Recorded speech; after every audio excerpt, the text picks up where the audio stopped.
I reached my hand into the sea, but the next second, something strange happened. Countless little fish, as if responding to some kind of call, swam toward me. But the fishermen weren't surprised.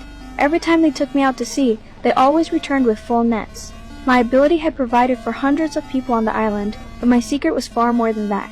Every morning, a line of people would form outside my adoptive parents' home. No matter what illness someone had, if they'd ever met me, they were healed. Even the smallest cut would heal at a visible speed, right before their eyes.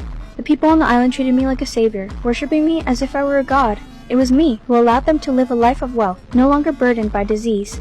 However, over time, the island's peace was torn apart by the fishermen's greed. One day, Jack and I went up the mountain to play. Suddenly, we found a huge beehive on the ground.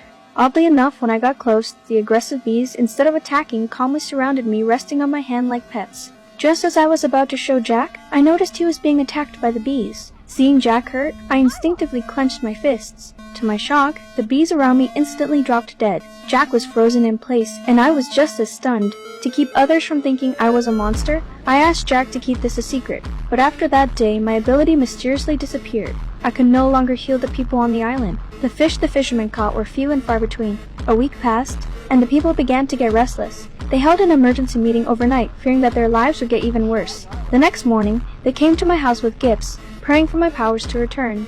That night, while Lisa was comforting me to sleep, she noticed her wound was healing. She called for her husband Nick, and he was shocked to see the scar on his hand disappearing before his eyes. They realized my healing powers had returned. Lisa wanted to tell Aunt May immediately, since Aunt May suffered from severe Alzheimer's. During the time I couldn't heal, her condition had worsened, but Nick stopped her. He knew that if Aunt May regained her mind, the islanders would use me again. He said life and death were natural, and Lisa shouldn't interfere. However, Lisa couldn't hold back. She secretly brought Aunt May over in the middle of the night. At that moment, Aunt May's Alzheimer's miraculously healed. But the fisherman's catch still didn't improve, and they began blaming Lisa. It turned out that after regaining her mind, Aunt May had leaked the news about my restored abilities. Aunt May realized that I could only heal while asleep, and she came up with a terrifying idea. She handed Nick a bottle of sleeping pills, asking him to quietly put me to sleep.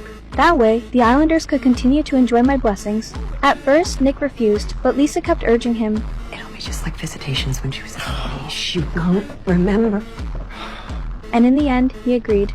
That night, Lisa secretly ground the sleeping pills into powder, mixing them into my water. When I fell into a deep sleep, she and the other villagers carried me down to the beach. The fishermen set up the nets in the sea, and Lisa, holding me, stepped slowly into the water.